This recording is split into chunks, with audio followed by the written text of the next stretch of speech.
So we'll begin, let's see, is it? It's on. We'll begin with the chanting of the Gita. And today we will start with verse number 21 of chapter 1. Verse 21 up to verse 30. We'll do those 10, 21 to 30. Chapter 1.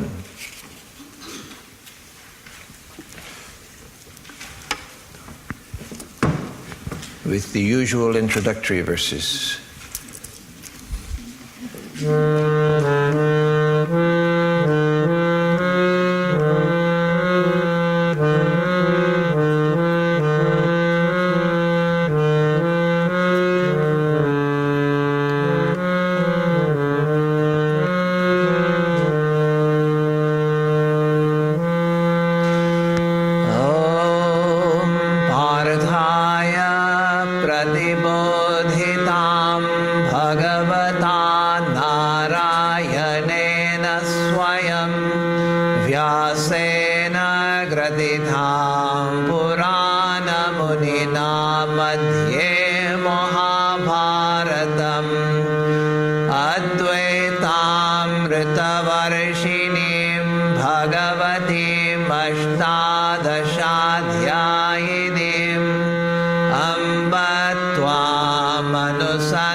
Samupasthitam Sidanti mama gat nashati vepatuscha sharire me roma harshascha jayate gandivam sramsate hastat tvakchaiva paridahyate nacha shaknum yavasthatum brahmadhiva cha me manaha.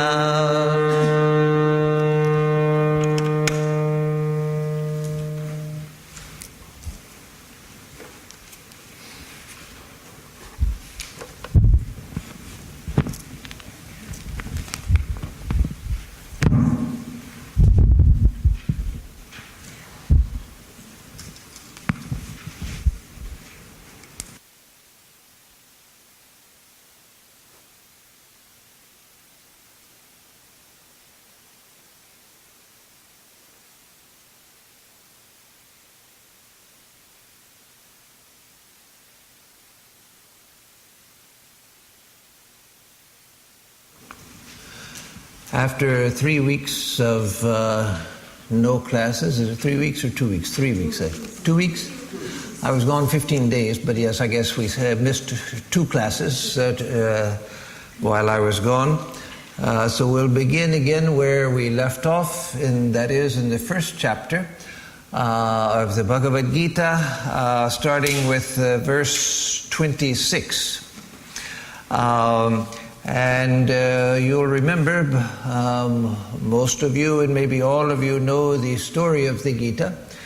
Remember where we were, and that was that we're on the battlefield of Kurukshetra, which is the Dharmakshetra, and the 2 armies are arrayed against each other, the Kauravas and the Pandavas, and the allies of both. They're arrayed against each other, and it begins with the Sanjaya. Well, it begins with Dhritarashtra asking Sanjaya, what did Mamakaha, my sons, and Pandavaha, the sons of Pandu, what did they do on the battlefield? And as you'll remember that it was in the past tense, what did they do? Because Sanjaya was not just looking at a distance, but he was looking back in time. The battle had already gone on. And so he was looking back in time and through a distance, through his yogic power, and was telling the blind old king what had happened to his sons and to the sons of King Pandu. And so then it turns to Duryodhana. Duryodhana, he begins to speak to Drona, and tells him about all of the greatness of his army as opposed to that of the Pandavas, describes the greatness of his forces, and then looks at the Pandavas and describes them also as great. But he says that my army's force is unlimited, aparyaptam, whereas theirs is paryaptam, that is, it's limited, it's conscribed. But as we saw, that was false confidence on the part of Duryodhana for several reasons. He knew that he was in the wrong. He knew that he didn't have the moral issue, that the moral right was on the side of the Pandavas. He also knew that his own commander Drona was not really on his side. Drona favored the Pandavas. Though he was fighting for the Kauravas, he favored the Pandavas. And he also knew that Krishna himself was on the side of the Pandavas, not fighting, but guiding them. In the humble position of a Parthasarathi, the driver of the chariot, but their counselor, their well-wisher. And so he knew that the force of right, the force of spirituality in the form of Krishna, and the force of confidence was on the other side. And so Bhishma, seeing the situation and seeing that Duryodhana was losing confidence, though he was full of bluster and trying to show that he was very confident, Bhishma could see through it. And he also knew that Drona wasn't really interested in all of Duryodhana's bluster. And so then he gave a lion's roar, a simhanadam. He gave the roar of a lion and then blew his conch shell. And then all of the others on the Kaurava side began to blow their conch shells. That is the sound of Vijaya, the sound of victory, the sound which is, I explained before, and most of you know, is the sound to strike fear in the hearts of the other forces. I gave the example in a previous class, maybe the immediately previous, I forget now, after a couple of weeks, of the famous rebel yell of the Confederates in the American Civil War. No one now knows, because there were no recording devices at that time, in the 1860s, no one knows what the rebel yell sounded like. But it was said to be terrifying. And so that was the whole purpose of it. It wasn't just to yell, get rid of some excess energy, but it was to terrify the enemy. And that, as I said last time, that's why football players come out ready for a fight and trying to intimidate the other side. So the Bhishma, in order to bring courage to Duryodhana, which he only pretended to have, began the conch blowing, and the others began to blow along with him. And then the conch blowing turned to the Pandavas. The Pandavas began to blow their conchs. And their conchs were the more famous conchs. Their conchs all had famous names. So as they began to blow their conchs, it drowned out the waning sound of the others. And so then we turn our attention to Arjuna, who immediately in the immediate preceding verses, 24, 25,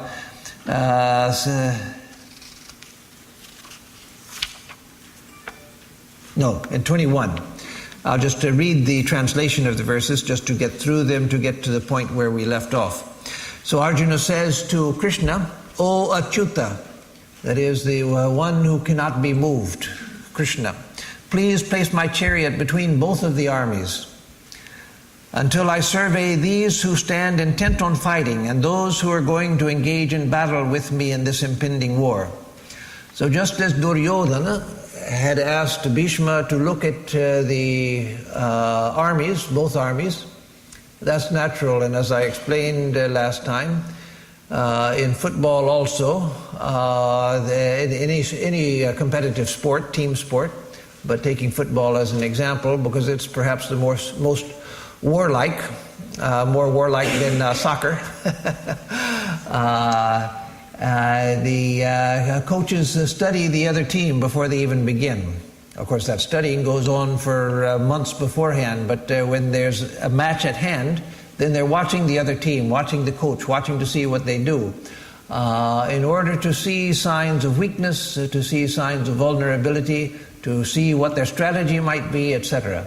And so now Arjuna wants to do that and asks that his chariot be placed between the two armies. And Arjuna is full of confidence. He has Krishna as his charioteer. He knows that he's in the moral right. They tried to avoid war. There's the concept, which is very confused nowadays, but there was the old concept, not followed anymore, unfortunately, but the old concept in different cultures, West and East, of a righteous war. That is, a war that was based on rules where civilians were not involved and would never be involved, where there were rules of engagement, and where a righteous war was always won, where all other means of settling a dispute had been tried and they had failed. So war was never to be the first means of first settlement of a dispute. It was always the last means if nothing else could happen.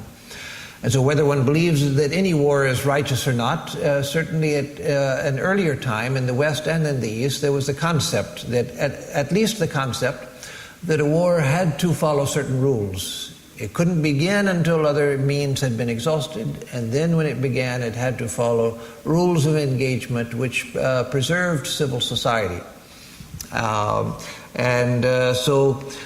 Arjuna is full of confidence because he knows that the moral right is on his side. They had tried everything. They'd even said that they would take just enough land for the 5 brothers and their families to live on. Just a village was all that they asked for, though the kingdom was theirs rightly. But they said, in order to avoid war, we'll take just enough land for our families to live. But Duryodhana couldn't allow even that. He wouldn't give even a postage stamp's worth of land to them. And so every attempt had been offered, every offer had been rejected by Duryodhana. And so now Arjuna knew that the right is on our side. And he knew that Sri Krishna is on our side, the Lord of the universe, God himself. Though, as we'll see later in the 11th chapter, the Vishwarupa Darshana, that Arjuna was not fully aware of who Krishna was, because when he sees his universal form, he apologizes for calling him "O friend," Sakha, etc., as if he were just an ordinary friend. But he did know, at least to some extent, that Sri Krishna was God himself incarnate on earth. Knew that he was on their side, knew that he could trust his own people implicitly, that all of his commanders were ready to obey the command of him and his brothers, the 5 Pandavas. And so when he went to look at the opposing armies, he was full of that confidence, that now I have nothing to fear. And so he says that these who have assembled here and want to accomplish in the war what is dear to the perverted son of Dhritarashtra, that is Duryodhana, I find them to be intent on fighting. Yotsyamanan aveksheham. I see them intent on fighting. Then Sanjaya Vacha, then Sanjaya said, O scion of the line of Bharata, that is Dhritarashtra, the blind king, whom he's telling this narration to, Hrishikesha, that is Sri Krishna, on being told so by Gurakesha, he who has conquered sleep, that is Arjuna, placed the excellent chariot between the 2 armies in front of Bhishma and Drona, as also all the rulers of the earth, and said, O Partha, that is Arjuna, see these assembled people of the Kuru dynasty. So again, Sri Krishna goes forward with the chariot. He pulls the chariot up, and where does he pull it? Not in some isolated corner. He pulls it up right in front of Bhishma and Drona, the commanders of the other army. But there's another significance here which we'll see in a moment, and so I'll give it away since all of you have read the Gita before anyway, so it's already been given away. And that is that Sri Krishna knew what was going to happen shortly to Arjuna. And so he intentionally brought the chariot in front of Bhishma and Drona so that Arjuna could see whom he was going to fight. And so that what was going to happen could happen and be over with, so that it would be finished. One of the wonderful things in the Mahabharata, and especially the condensed Mahabharata in the Bhagavad Gita, is of course the figure of Sri Krishna. And you see throughout the Mahabharata war, the great war on Kurukshetra, that Sri Krishna always knew the place of everything. He knew the destiny, the karma of all of those engaged, and knew how things had to work themselves out. And so here also he knew that Arjuna had to work out his destiny. He had to work out his karma. And so we, human beings, ordinary human beings, not yet self-realized, we often try to avoid our karma. We try to avoid that which we have to face. We try to avoid our swadharma. We try to avoid our ordinary dharma. What to speak of our swadharma, that which pertains particularly to us, to me as an individual, that which I am to do. But Sri Krishna knew the place of everything.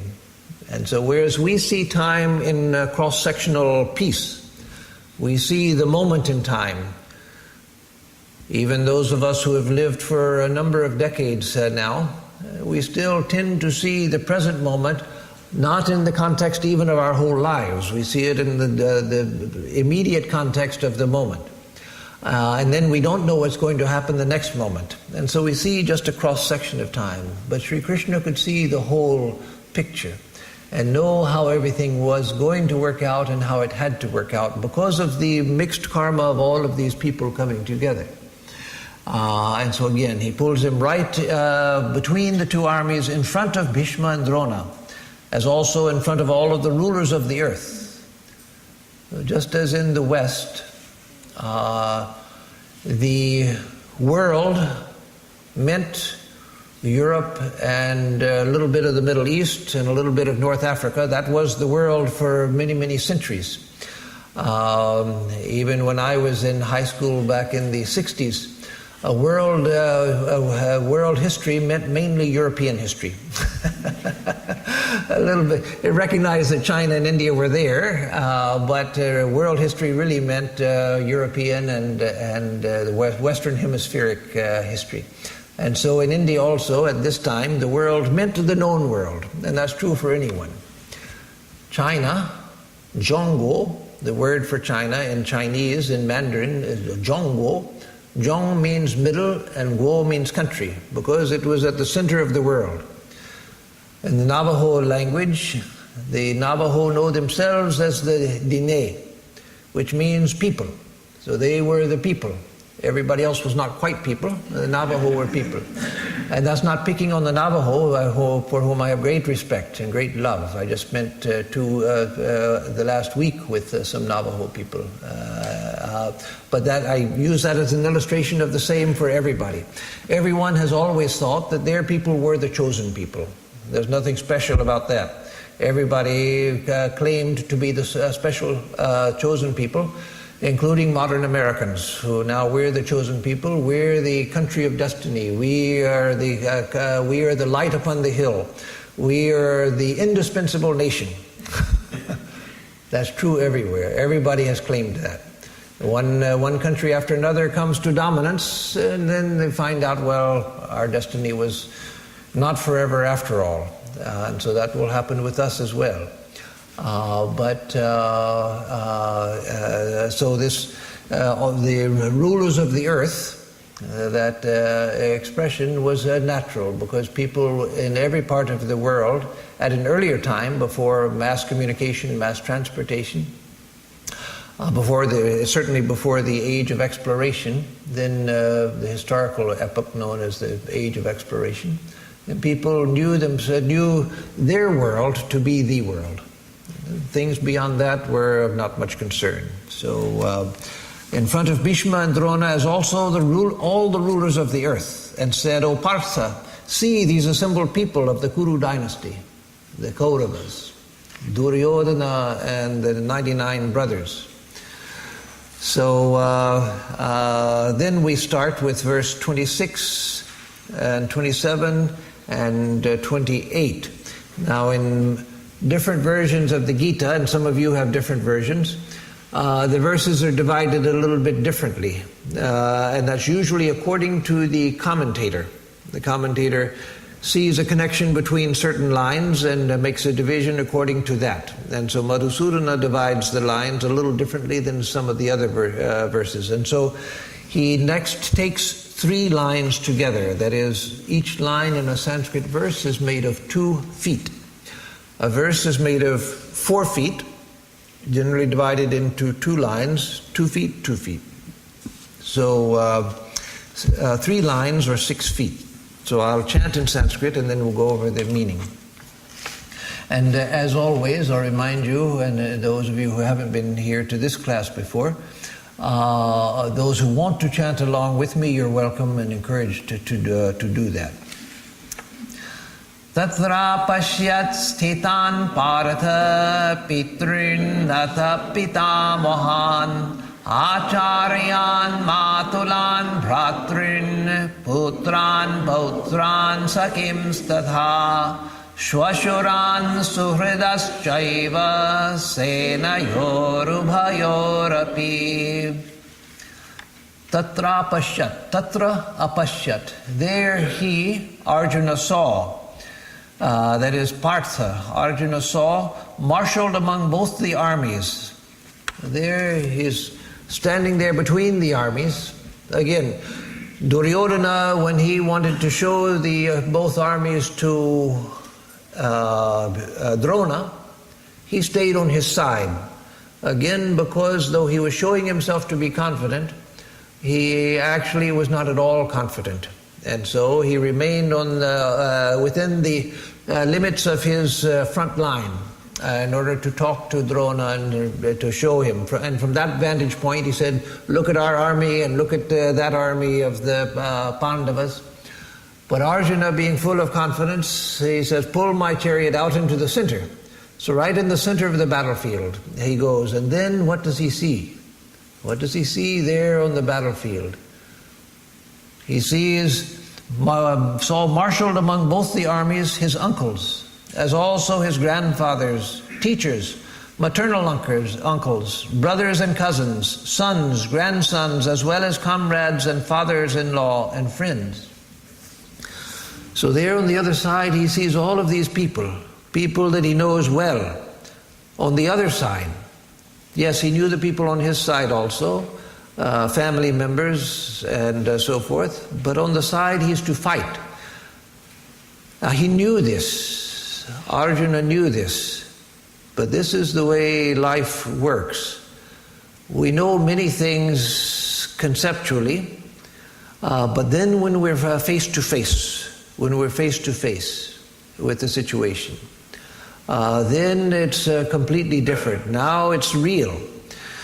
Before it's, yes, I'm going to go get them. We'll fight. We tried to talk sense into them. They won't talk. And now we're going to fight. And so let's go. I'm ready. But then you get onto the battlefield and you see Bhishma and Drona.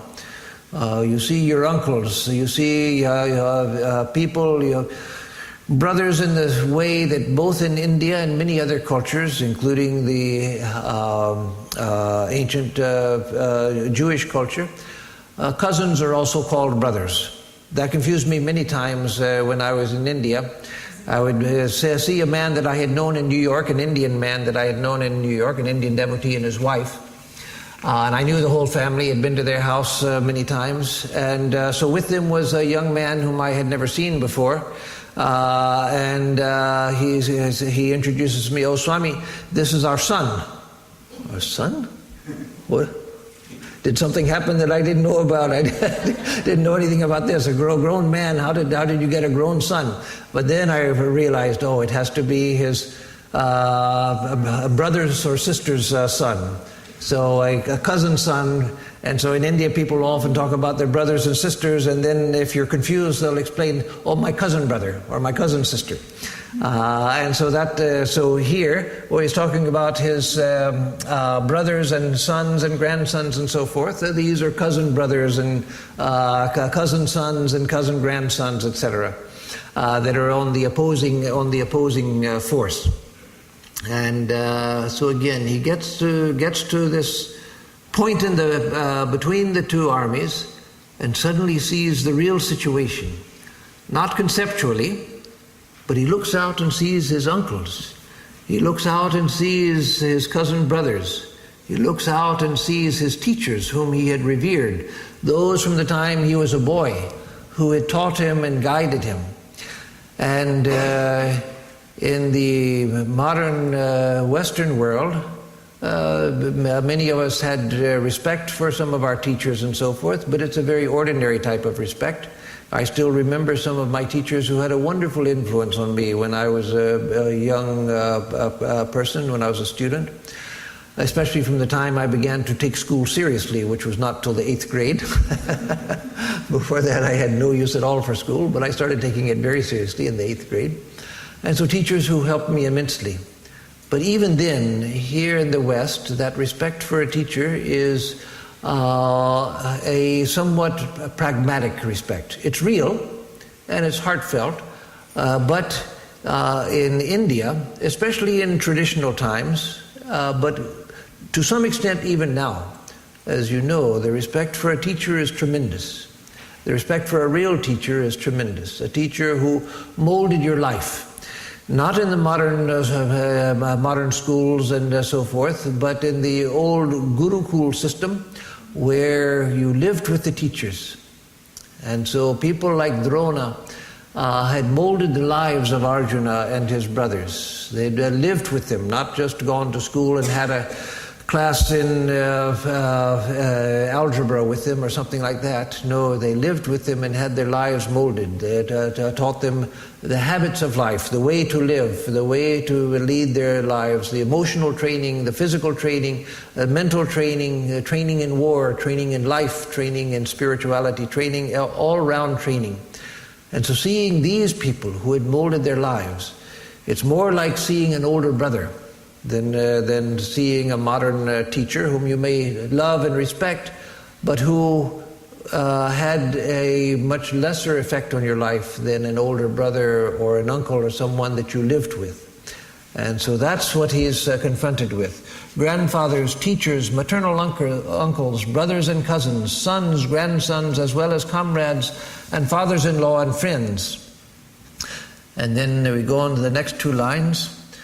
Tan samikshya sakaunteya sarvan bandhun avasthitan kripaya paraya vishto vishidan nidam abravit. Tan samiksha, seeing these.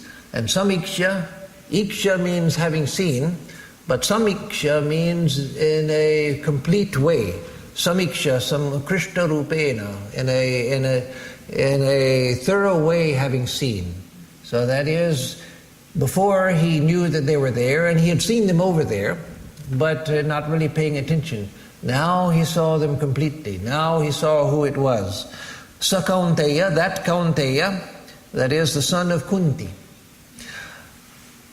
Madhusudana says that it's significant that Sanjaya refers to Arjuna now as Kaunteya, the son of Kunti.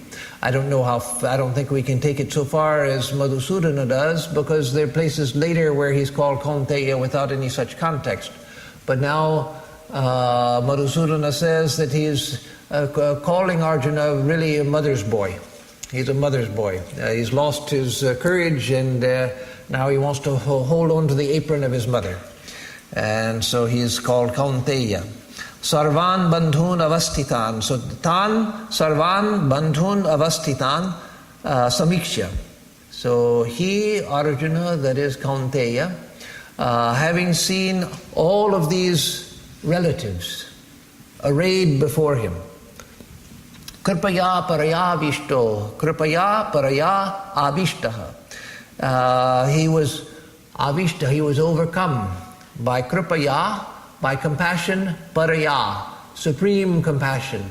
He was overcome with supreme compassion. And here it doesn't mean, as we'll see, compassion, the compassion of a Buddha or the compassion of a great soul. It means the compassion of a lower mind who is overcome by feeling, by his emotions. Vishidan idam abravit. Overwhelmed by this compassion, he says with great sorrow, idam abravit, Vishidan, overcome with sorrow, idam abravit, said this. And then Madhusudana takes the next three verses together, 28, 29, and 30. So we'll chant the three verses together.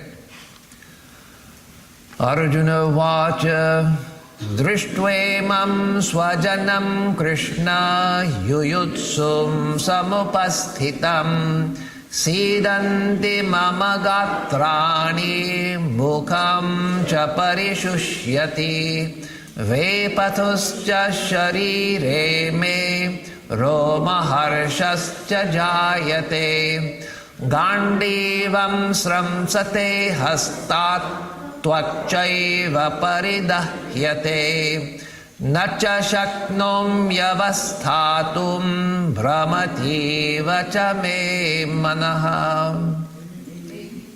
Huh? What is that? Oh, that's again because here he divides the verses differently. So it doesn't matter which version you use for this class of the Gita, but to just know that sometimes the verses are broken differently. Once in a while, there's a minor difference in reading also, but the main difference is just where the verses are broken. So. Drishtve mam swajanam Krishna yuyutsum samupastitam. So Arjuna said, seeing these relatives and friends who have assembled here with the intention of fighting, Drishtve mam swajanam, swajanam, my own people, swajana, my own people, having seeing them, Drishtva imam swajanam Krishna yuyutsum samupastitam, samupastitam, those who are present here, yuyutsum, and who are desirous of fighting. So again, it's now it's no longer a football game. It's no longer the Aggies against UT. And now he sees that he's out to on the battlefield where the stakes are real. It's not a trophy that they're fighting for. It's to the death. It's killing the people that are on the other side. Not just trying to get the ball away from them and run to the goal. It's a life and death matter. And he's not, it's important to realize again that Arjuna is a great man, trained to be a great warrior. So his first instinct is not to think, oh my God, they're going to kill me. No, his first thought is, I have to kill them. I'm going to kill them. And so it's easy to read the Gita knowing the storyline and know what happens and everything and think that, Arjuna was weak-hearted and he was filled with cowardice and all of that. No, we have to put ourselves in Arjuna's shoes and know what it was like. Because we are Arjuna. We are Arjuna. Our lives are the life of Arjuna. The dilemma of Arjuna is our dilemma, facing life, and we're ahead, we're doing well, if we can face it as Arjuna faces the situation now, where we're concerned with the welfare of others. That's a step way beyond where most of us find ourselves, where our first thought is for ourselves. Well, now, many of you are parents, and so any good parent is going to put their children and their loved ones ahead of others. But Arjuna is not doing just that. He has already thought about the welfare of his own people on the other side, but now he's seeing an extended family on the other side of the battlefield, and he's concerned about the welfare of them. He knows now that, yes, this is battle. And he's been in battle before, but he's never been in battle where he was actually fighting to the death his own people, his own teachers. So again, we have to realize that this was an intense situation. It's not just a story. It's not just something to read about. It's to think about putting ourselves in the situation of Arjuna and seeing the great difficulty. So then Arjuna says, O Krishna, seeing these relatives and friends who have assembled here with the intention of fighting, my limbs become languid. Sidanti mama gatrani. My limbs, sidanti, they sit down, literally. That doesn't work well in English. And so here it's translated, and my limbs become languid. But actually it means my limbs just sit down, that is, collapse. I have no strength in my limbs. So here this hero, who could hold the greatest bow, who had the strength of arms to shoot arrow after arrow throughout a battle, long battle, who had such strength in his limbs, now he finds that all the strength is drained from his limbs. Siddhandi mamagatrani mukham cha parishushyti. My mouth is dried up, O Krishna. My limbs have failed me, and my mouth is dried. Vepatuscha sharire me, and my body is shaking now. My body is shaking now. Roma harshascha jayate.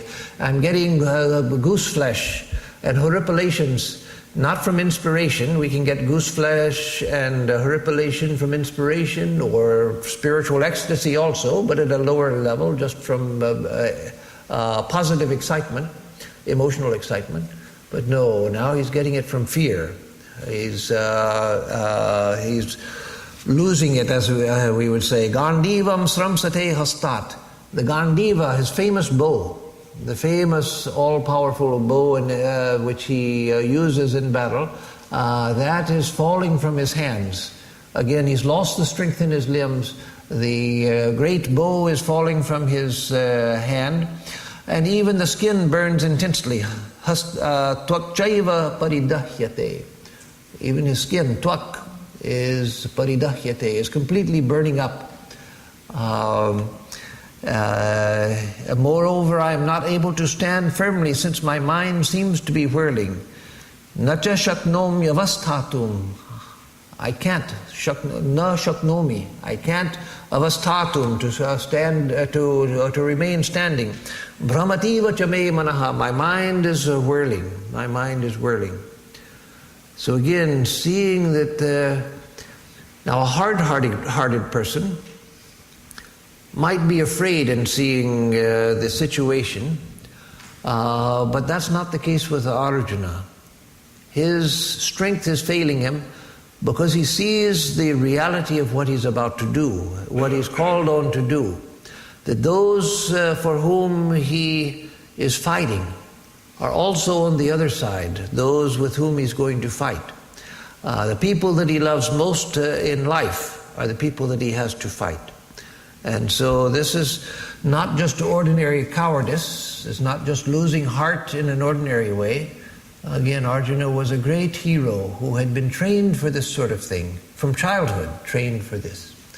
It's because of the great sensitivity that has come to him, the great sensitivity of mind and heart which has come to him because of his largeness of heart. So again, we shouldn't think that Arjuna was a weakling, Arjuna was a sissy, Arjuna just didn't have what it took to be a warrior. No, he was a great warrior, proven in battle. And so this is the situation that he's brought to by seeing the people he has to fight against. And so then in verse 31, which we can chant together, Nimittani cha pashyami viparitani keshava na cha shreyo nupashyami hatva swajanamahave. And I notice omens to be adverse, O Keshava, Krishna. So that also is significant, that when we begin to become overcome, then we start looking for signs. We start looking for omens. Once one of our monks in Michigan, at the monastery where I lived for my first 5 years, back in the early 70s, there was a Seventh-day Adventist commune, which was some miles away in southwestern Michigan, away from our ashram. It took about a half an hour to drive there. And we became somewhat close to them. Close to them just in a friendly sense, because we started by going over there to buy lumber for a construction project, and then got to know the people and the leaders of the commune and so forth. And they were relatively liberal, and they became very friendly towards us. They would come to see us, we would go to see them, etc. So once there was a tragedy which happened at the commune after I had gone to India to stay for many years. And so I wasn't a witness to this, but I heard all about it. There was a tragedy where a young boy drowned in the lake. And it just happened that one of the leaders, he had a strange name, it was Pepper Sweet. His last name was Sweet and his first name was Pepper. Pepper Sweet had and his wife's name was Candy Sweet. So Pepper Sweet had ordered this boy who had done some mischief. He said, "You go and swim across the lake as your punishment." And the boy was a swimmer. And so it was but then something happened in the middle. The boy got cramps or something, and he drowned. And before anybody could get to him, the boy died. And so Pepper Sweet was arrested and put in jail for murder, involuntary manslaughter. And so this, one of our monks, a friend of mine that was at the monastery, he wanted to go see Pepper Sweet in jail because, again, they had been very good to us, and he knew that Pepper Sweet was a person who would never harm anybody. It was an unexpected accident, and here the man had ended up in prison with a felony. And so, yes, the boy died, but nothing had been intentional and completely unexpected. So the monk was going to go see him. So he came out in the morning, got in the car, and started to drive out of the driveway, and heard and felt plop, plop, plop, plop, plop, plop, plop. He had a flat tire. And so he got out, looked at the tire, and thought, he had been wondering, should I go or should I not go? And so he saw the flat tire and decided, oh, that's an omen, I shouldn't go. Now, my immediate reaction was, whenever you try to do anything good, there are always obstacles in the way. And so that just means you have to prove that you really want to do it. And so you get out and fix the tire. But anyway, he took it as a sign that he was not supposed to go, so he didn't go. So anyway, when we're in doubt, when we're not sure of ourselves, then that's when we start seeing omens. Now, I don't mean that there are not, at certain times, omens. Yes, there are. But when we become weak, that's when we become dependent upon them. And we start looking for them everywhere. And so this is what happened to Arjuna. And I noticed the omens to be adverse, O Keshava. Besides, even after long consideration, I do not see good to be derived from killing my own people in battle. This had already been thought through a great deal before coming to this point, before getting allies, and the whole of the known world at that time, the known world in North India, getting people all the way from Kashi, Benares, to the Far East and beyond, perhaps some even from Gauda Desh, from Bengal, certainly from Kashi, and perhaps all the way from Bengal of those days, all the way from Afghanistan, Central Asia, down into Central India. People from all over the known world at that time had gathered, and they had all thought through this. But again, now Arjuna sees it completely differently because of what he is facing. And so now suddenly he says, I don't see any good to be derived from killing my own people in battle. So again, we can say that, well, he should have thought of this before. Well, he did think of it before, but at that time it was an abstraction, as we find in our own lives. How many times we've gotten ourselves into situations where we think, yeah, I can do that, that's no problem, I'll go, I'm ready for it. And then we get there and realize, oh, I'm not at all prepared for this. So again, we have to be sympathetic with Arjuna because we ourselves find ourselves in that position so many times. Look even at Swami Vivekananda, the great Swami Vivekananda, who had realized the self, who had had realization of the self, who was blessed by Sri Ramakrishna himself, whom Sri Ramakrishna had told in a vision that yes, you were to go to America. The Holy Mother had confirmed it, that yes, Sri Ramakrishna wants you to go.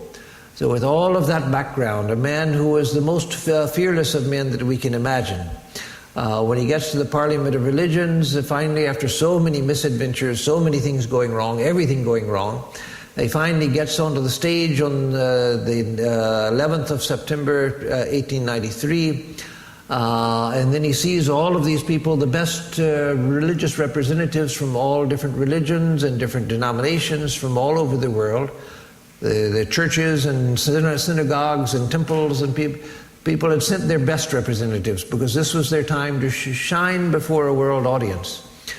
And Swamiji, being a sannyasi from India, who had spent, yes, he was educated, yes, extremely intelligent, yes, but he was a sannyasi, a traditional sannyasi also, who had wandered around India without money, begging for his food. If people wanted him to speak, he would speak to them. If they didn't, he would keep quiet. So here he had come. I'm to speak about Hinduism, so I'll stand before the audience and speak. But he sees that all of these people have prepared talks. They've all written out their talks, and they're reading their talks. And again, they were the best of the best. And so he became afraid. He thought, my goodness, all of these people are here with prepared talks. I'm not even an experienced speaker. I'm not a public speaker. He had given a few simple talks in India, like at the Mahaboob College in Hyderabad before he came. And he had given a couple of parlor talks in New England, but he hadn't given real lectures. And so he sees that all of these people are prepared. They have prepared remarks, had time to think about it, formulate their thoughts, put everything down. And so Swamiji, when they asked him to speak, he said, no, let somebody else speak. And then again somebody else speaks, and then they asked, will you please come? No.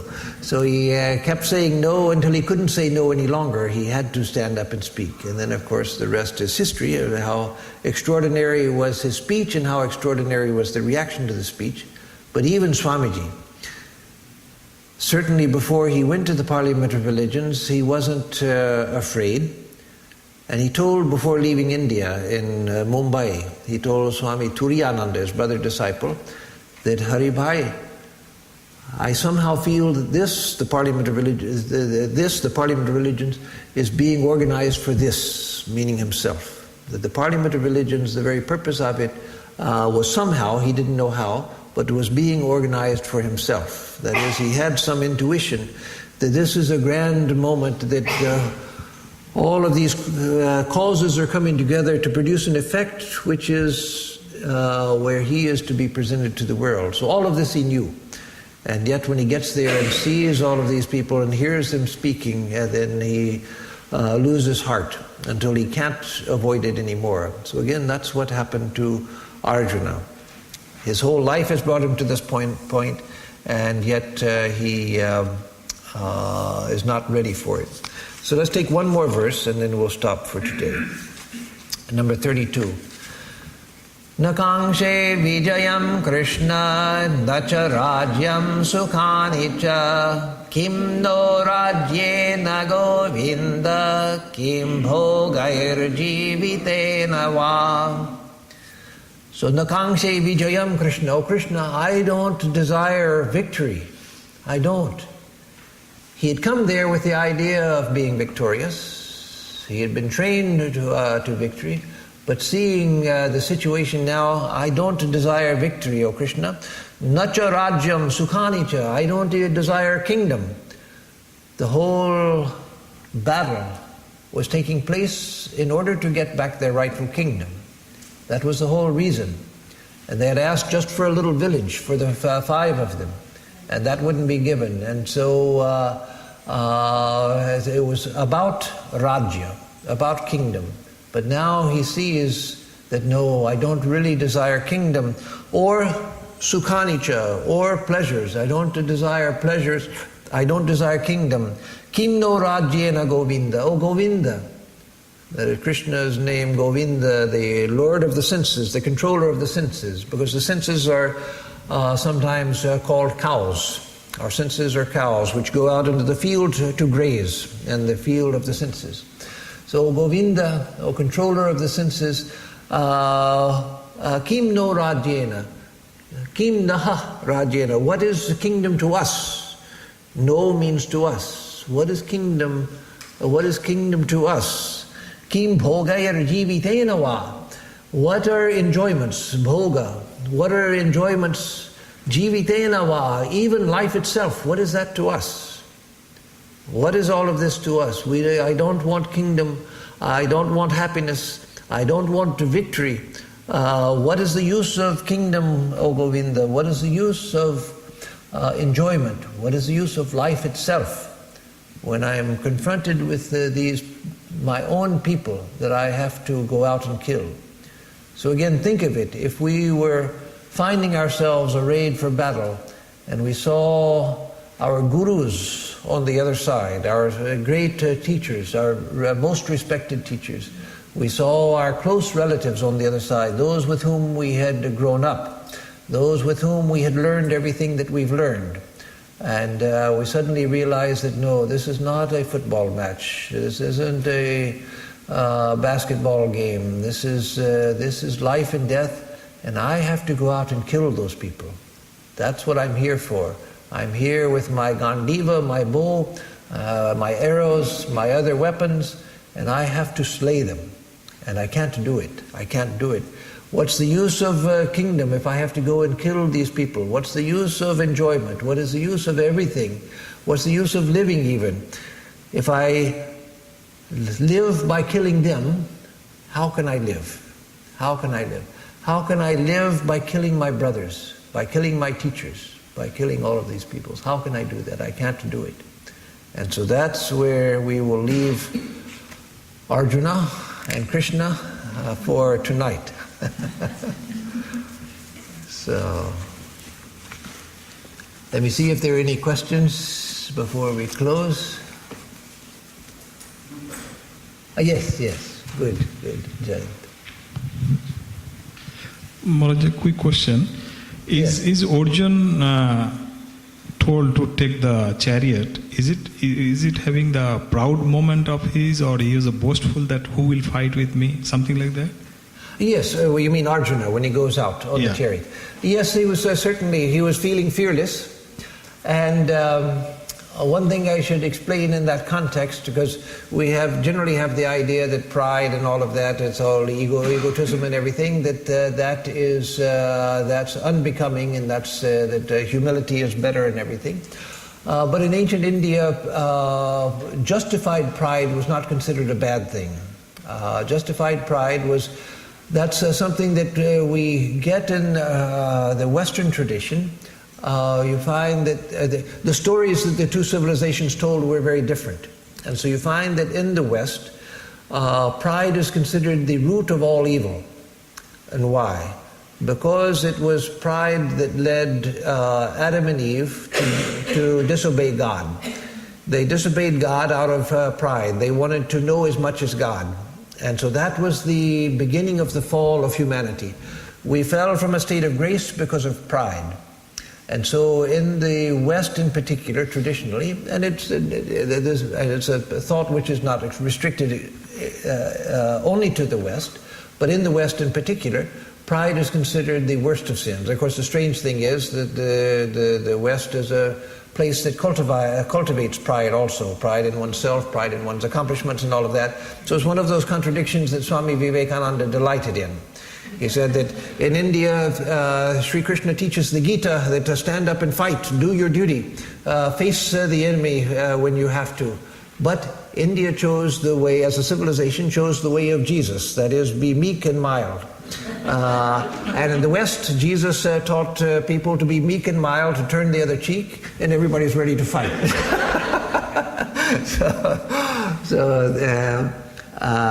This contradictory situation between the ideals presented and the effects on the civilization. So in the West, this idea of pride was that it was because of pride, this excessive individuation where I'm proud of myself as opposed to other people. But in India, pride was traditionally seen differently. Pride was seen as justified. There was justified pride. Pride in one's family lineage, pride in one's community, pride in one's country, pride in oneself. That pride becomes harmful when it's not moderated by spiritual virtues. And so the difference in Indian traditional thought between the Devas and the Asuras, both were proud and both were powerful, and pride was justified in the case of both. But in the Asuras, their pride was uncontrolled and unmoderated by virtue. They just wanted raw power. One of the great things in Indian mythology, Indian stories about the gods and the Asuras and things, is that the Asuras are not all evil. The Asuras have great virtues also. So when Hanuman jumps to Sri Lanka to rescue Sita, he's walking through the city of Sri Lanka, and the kingdom of Sri Lanka.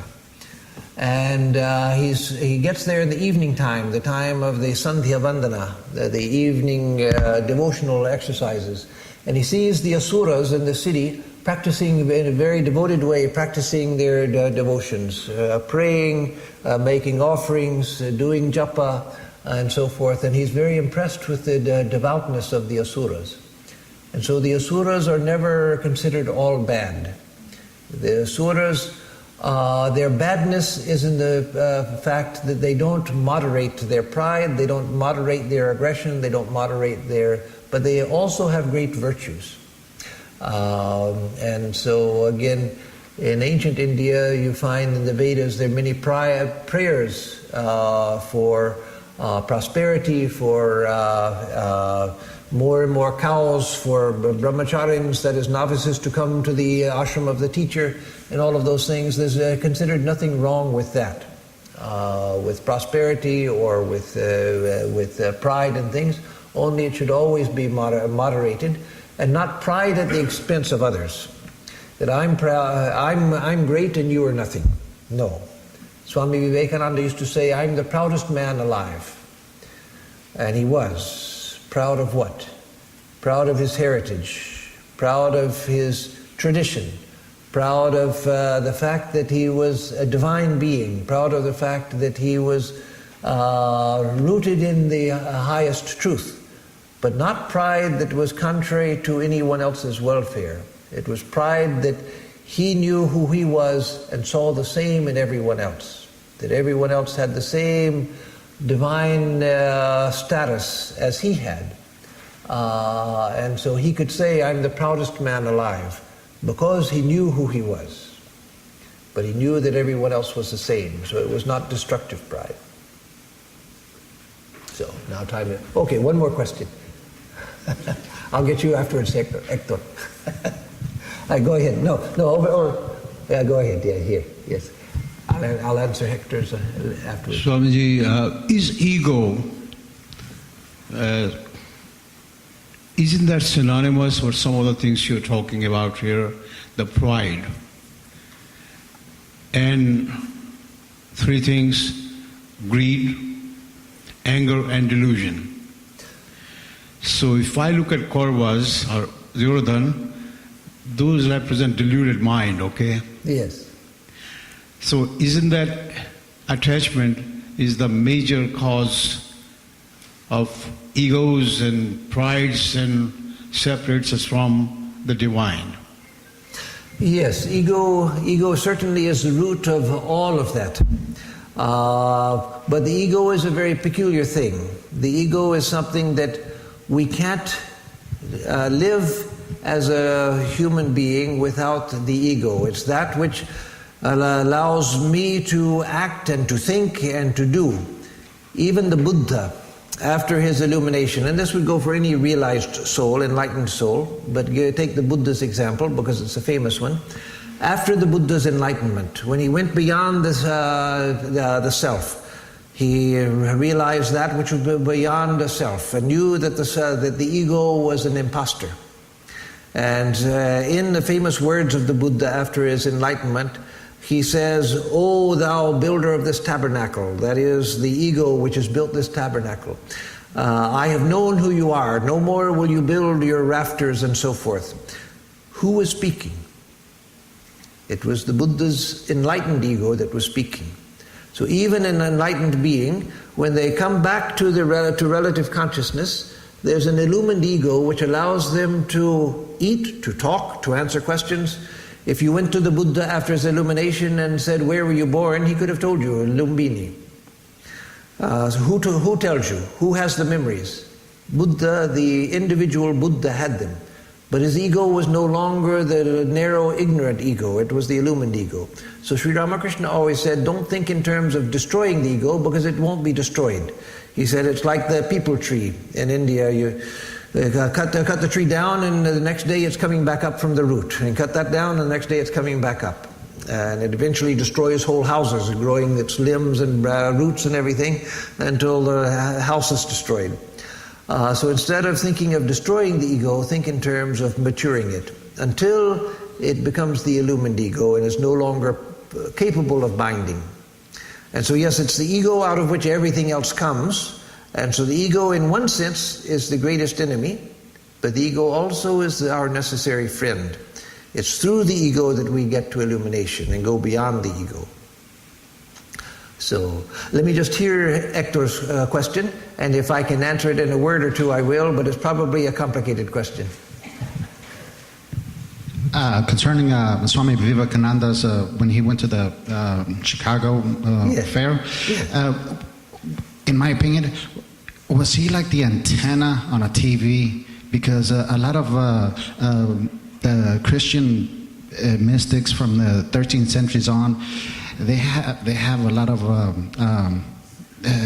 things that belong to the Bhagawad Gita. And was Vivekananda in my opinion, my question is the antenna on the TV that made it clear?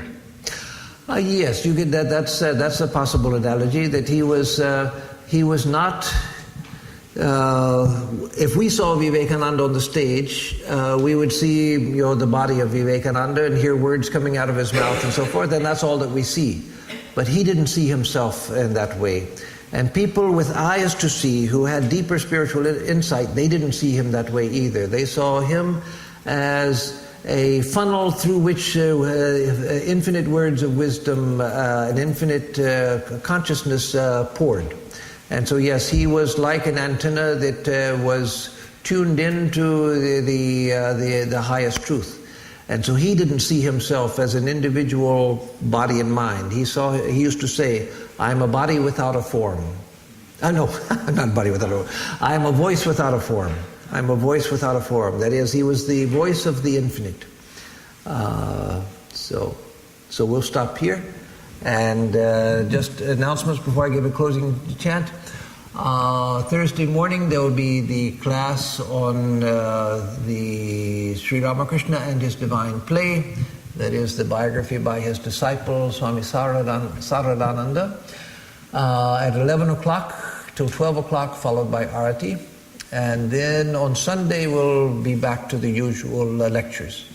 And this month we will have or in this coming month, April, we'll have lectures every Sunday except for the very last Sunday when I have to go to Hollywood at Swami Sarvadevananda's request. Otherwise, we'll be here. We'll have lectures every Sunday. And so next Sunday, the topic is Engaged Vedanta.